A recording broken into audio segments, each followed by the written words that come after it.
I'm a big believer in outsourcing some efforts because everyone in the marketing space tends to be experts in one area or another, but not in everything.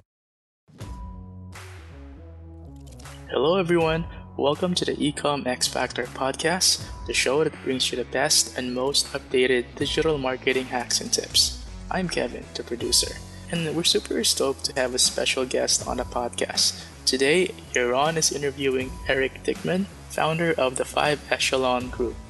Eric works with clients to help them build business strategies and marketing programs for increasing brand awareness and product demand.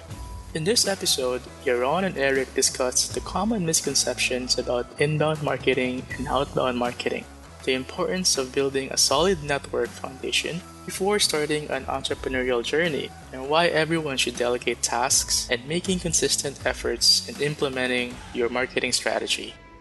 So thanks again for tuning in, and if you like this episode, don't forget to subscribe, rate, and review us on Apple Podcasts or whatever platform you're listening to. And tell your friends as well. Help us spread the word. Alright, so here's Yaron and Eric. Welcome to the EcomXFactor podcast, where it's all about launching and scaling your business using sales funnels, automations, and smart marketing. And now, please welcome your host, the founder of EcomXFactor, Yaron Bin.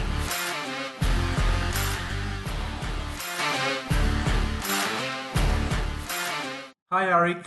It's lovely to have you with us today. Before we get started, can you tell the audience a bit about yourself and your background story?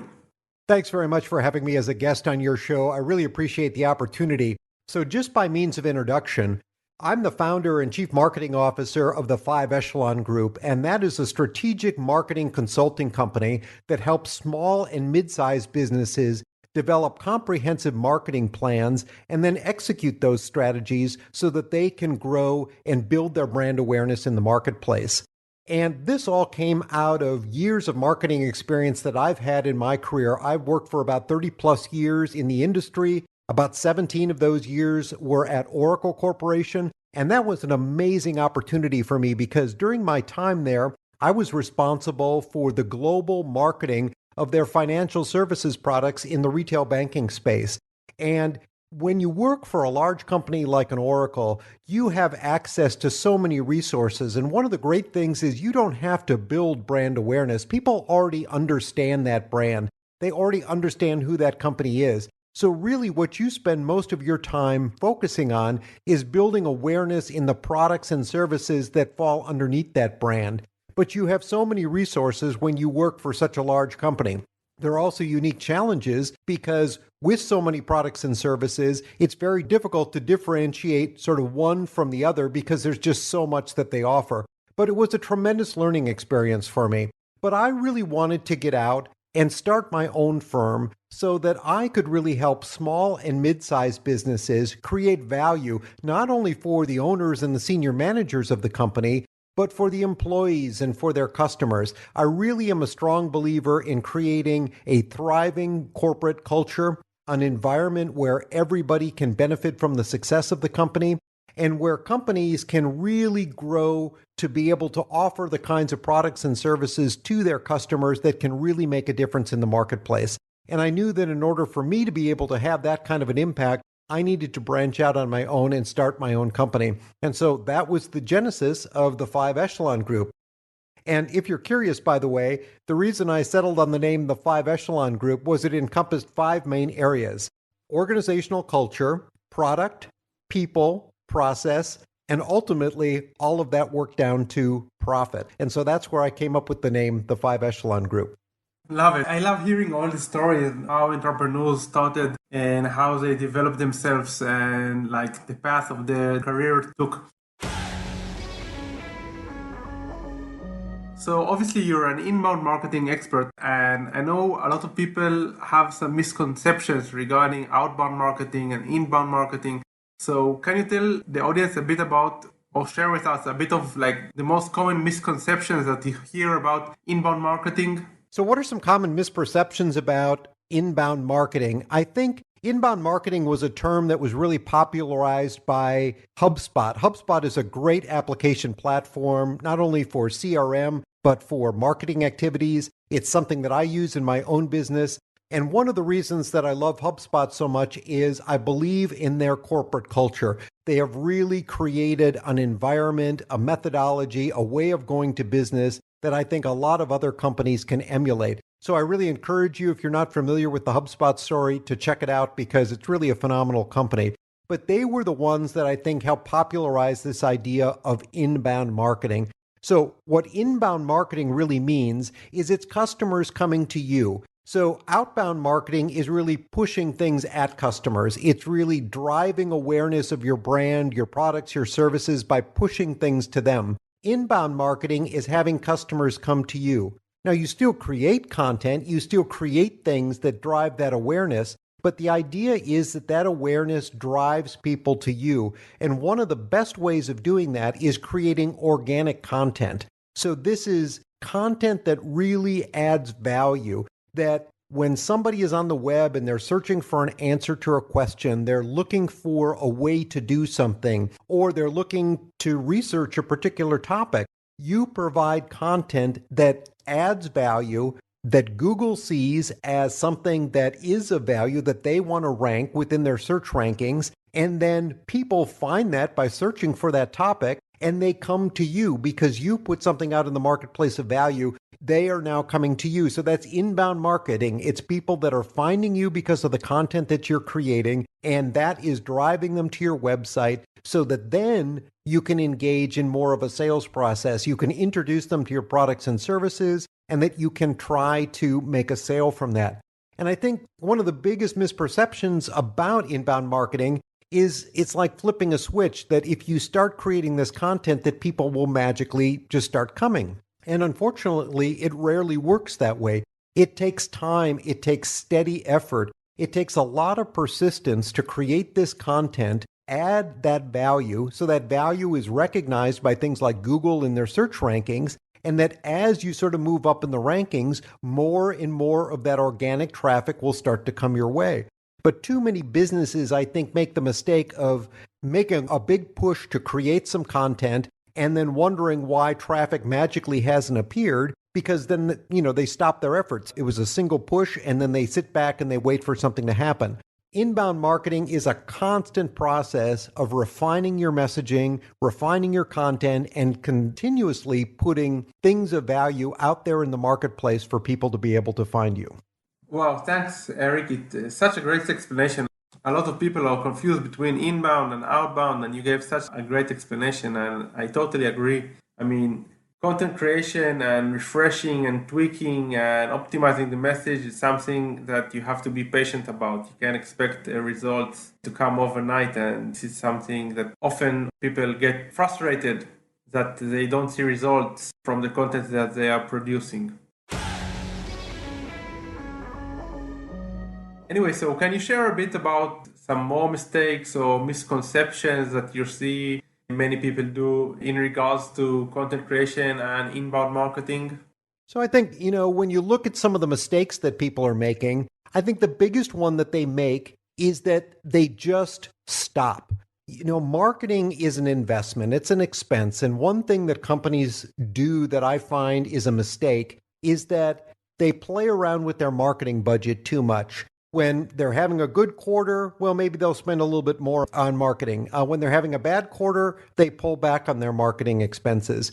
But marketing, as I said before, you see the best results from your marketing activities when it's a consistent process, when you're putting that content out there on a regular basis. If you're trying to build a following on one of the social media channels, that's only going to happen if you continually post content of value out there. It has to be regular. It has to be consistent. The same thing if you're doing a blog. You have to be putting content out there on a regular basis. You can't write 5 posts and then sit back for 6 months and expect to see the results of that. And so I think marketing is an investment that companies need to make consistently. And sometimes when you're having a good quarter, that is usually the result of marketing activities that have taken place months before then. So if you're currently having a bad quarter and that's when you start to pull back, you are just putting yourself further and further behind. So I think the biggest mistake that they make is that they pull back on their spending. And obviously, it's an easy one to fix. You just have to set aside a budget for marketing that you consistently apply towards your efforts. And you need to know what those efforts are trying to achieve. You need to have goals. You need to have metrics that you can monitor what you're trying to accomplish in the marketing space. And then you can decide whether that level of investment is enough to achieve those goals or whether you have to invest more heavily in order to reach the goals that you're trying to meet. I totally agree with you about this. Definitely. What about some tools? Any tools that you suggest for people to use in order to be more consistent or help them be more effective in their marketing efforts?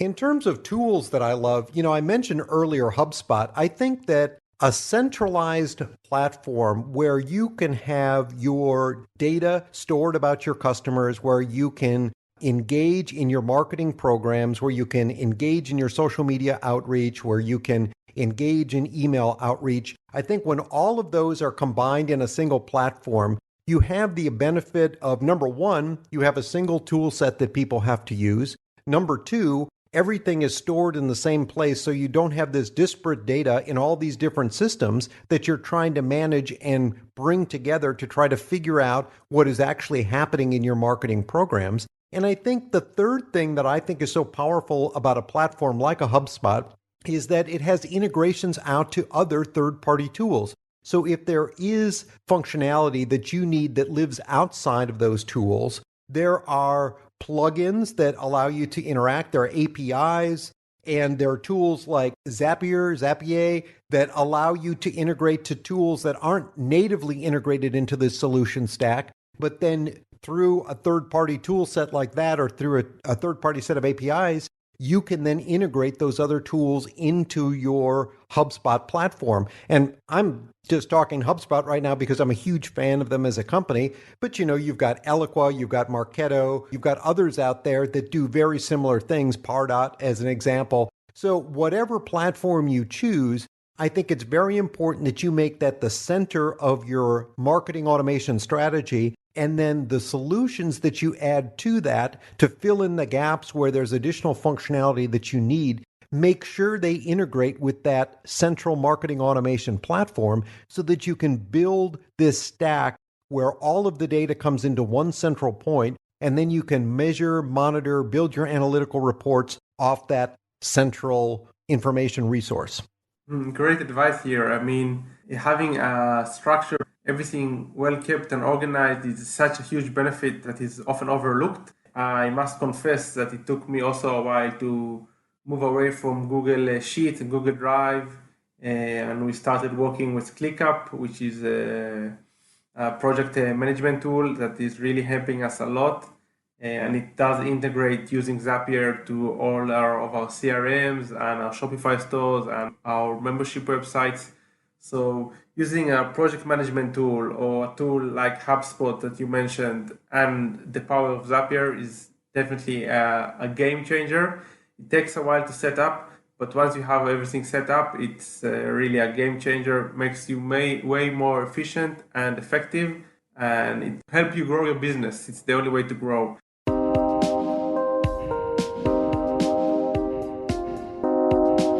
Great. So what other advice would you give? I mean, for marketers that are listening to the podcast at the moment and they say, okay, I'm going to build a system and get everything organized. What else would you suggest that they do?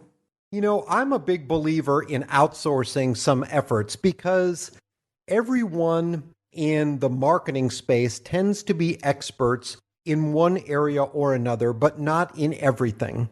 And I think one of the challenges when you're trying to build an in-house team is that there are so many things that you need to do in marketing. You need to build out a website. You need to build out content. You need to have graphic designers. You need to have web designers. You need to have people who are SEO experts and people who know how to write compelling content. There's a lot of specialized skill sets, and often these skill sets don't overlap. And so you have the choice. You can either add a lot of headcount to a marketing organization, or you can use your marketing organization in-house as the traffic cops between various specialists and outsourced vendors or resources, freelancers, that you can then get the best from these people, pull all of that together into your overall strategic marketing plan. And oftentimes you can do that at a much lower cost than you could if you hired all of that internally. Now, some large companies, they have the budgets, the resources, the ability to have most of that in-house. But even when I was working at a place like Oracle, which did have fairly large budgets in comparison to a smaller company, they outsourced a lot of their marketing activities to third parties because there were people who could just do it more effectively. And sometimes from a budgeting standpoint, it's also a lot easier because you can say, okay, I want to spend $10,000 on this particular activity. And when you outsource that, you can write up a contract for $10,000 and you know that's what it's going to cost. Internally, sometimes that's much harder to figure out. How many people do I need to do that? Is this going to be the only thing they do? What portion of their salary do I allocate to this particular project? Sometimes it doesn't make as much sense. So I'm a big believer in outsourcing where it's appropriate. And there are so many good tools out there to be able to find either freelancers or agencies or vendors to be able to work with, that I think if you can find a trusted set of outsourced third-party resources, I think that's a great boon to your marketing activities. Yeah, I totally agree about outsourcing and using the help of other experts in other fields, because often you don't know what you don't know. You assume that you know everything about marketing, and then you get humbled by the knowledge of real experts in other fields. It's hard to develop an expertise in all the aspects of the game. Some people are better in sales, some people are better with SEO, some people are better with YouTube ads, Facebook ads, etc. So finding people that you trust in order to collaborate with is very important, in my opinion, as well. What about some books? Any good books that you suggest that the listeners of the podcast should listen to, and in order to consume knowledge and improve their skill set? I read a great book recently, which I would recommend to just about everybody, especially if you are an entrepreneur or a business owner. It's by Napoleon Hill, and it's called Think and Grow Rich. And I believe this book was written in the 20s or the 30s. This is not a new book. And it's one that, as I was going through this book, was so jam-packed with practical advice that I was literally astounded. I've read a lot of business books over time, and there are some amazing books out there. But what was really interesting to me is I read through Think and Grow Rich. So many of the ideas in these other books were taken from, I think, some of the original ideas that were written by Napoleon Hill. And this isn't sort of a get-rich-quick kind of book or anything like that. This is really a mindset book. It's talking about the way you have to think and approach business in order for you to have the right mindset to be successful. And that's why I think it is such an appropriate book for you, whether you're just in a career within a company, whether you're thinking of starting a business, whether you're already running a business. It's very fascinating to go through and to answer some of the questions or take some of the quizzes that he has in this book to really see, do you have the mindset to be successful? And I think it's tremendously valuable. And it's amazing to me that a book that was written so long ago still is so practical and relevant today. And sure, some of the references in the book are a little dated, but even so, they still make sense today. And I'm going to reread it, and I know that many people that I have worked with and admire have read that book multiple times. And so that is absolutely a book that I would recommend to all of your listeners.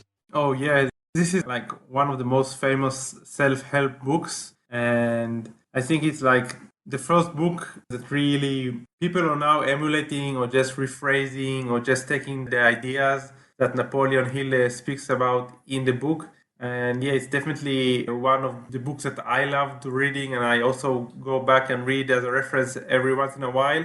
And for me, Think and Grow Rich is kind of like in the top 3 of the personal help books. And if I need to mention my other 2 it's Rich Dad, Poor Dad, also basic stuff, but very good mindset shifts, and also The Magic of Thinking Big.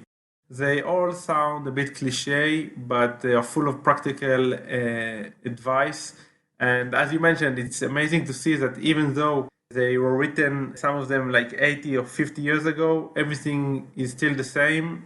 And the principles are principles because we are dealing with people, human beings, and customers and business owners. So everything is the same. The principles are still as if nothing has changed. So it's amazing and definitely a good read. And thank you for recommending this.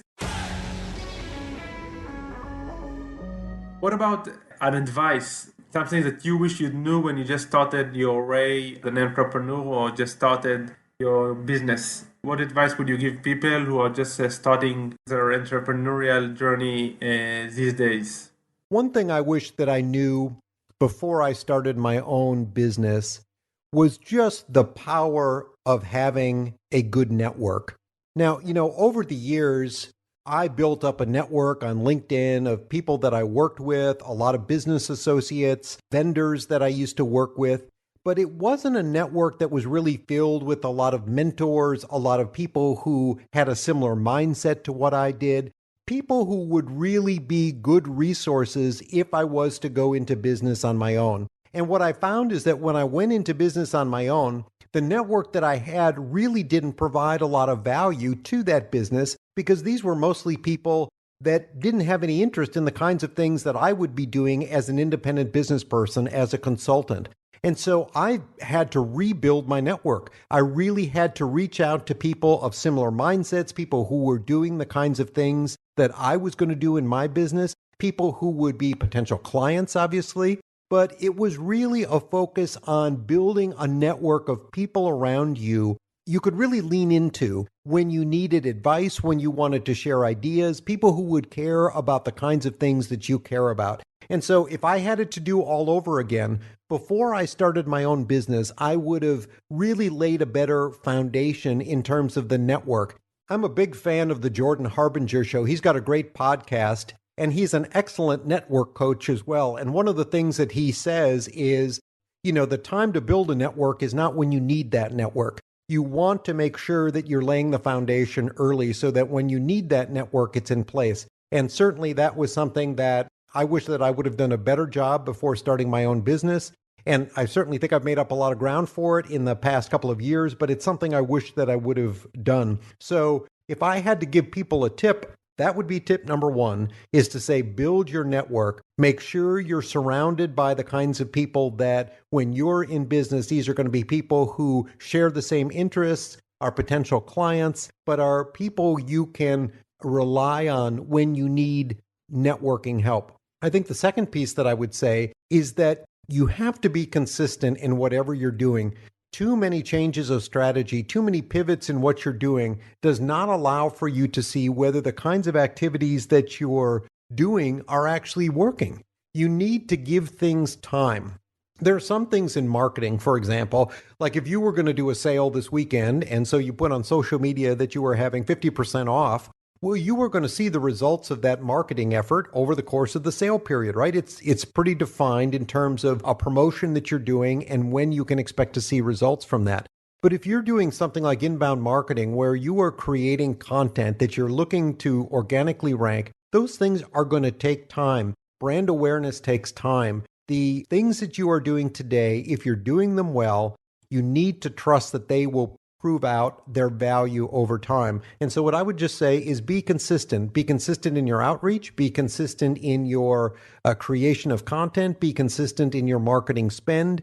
And make sure that you are tracking, measuring, monitoring, looking at the analytics that you've got to see how you are improving over time. Because I can guarantee that if you're consistent and you're putting out high quality content, that you will see positive results from those efforts. Wow. Priceless advice. Consistency and networking, definitely agree on that. Especially when you do, as you mentioned, especially when you do brand awareness stuff, you don't get to see the results immediately, but things take time. And regarding the networking, so I really agree. And I love the fact that you say that you should develop a network before you think you need it, because further down the line, you're probably going to need a network. So start developing the network and connecting with like-minded people already now. they'll be of great use and it will help you develop your business in the future. Thanks again. Really, really great fun and a lot of great ideas. Really appreciate your time. So if people want to reach out and connect with you, where can they find information about you and your company? Hey, it's been great to be on your show today. I hope the information that I shared was valuable to your listeners, and I would love to be able to connect further. So my company is called the 5 Echelon Group, and you can go to 5echelon.com and see more about what we do there on our strategic marketing consulting services. And if you're looking to reach me personally, I'm available on Twitter at @edickmann. That's EDICKMANN on Twitter. You can also find me on LinkedIn. And if you reach out to me on LinkedIn, just tell me that you heard about me on this podcast. That would be really helpful to know where you're coming from. But I would love to connect with your listeners. And if they have any questions, they can reach out to me in any one of those places. And I would certainly be glad to answer any questions that I could. Thank you again for having me on the podcast. This has been a real treat to be here. Awesome. Thank you so much, Eric. Take care and speak soon. Bye-bye.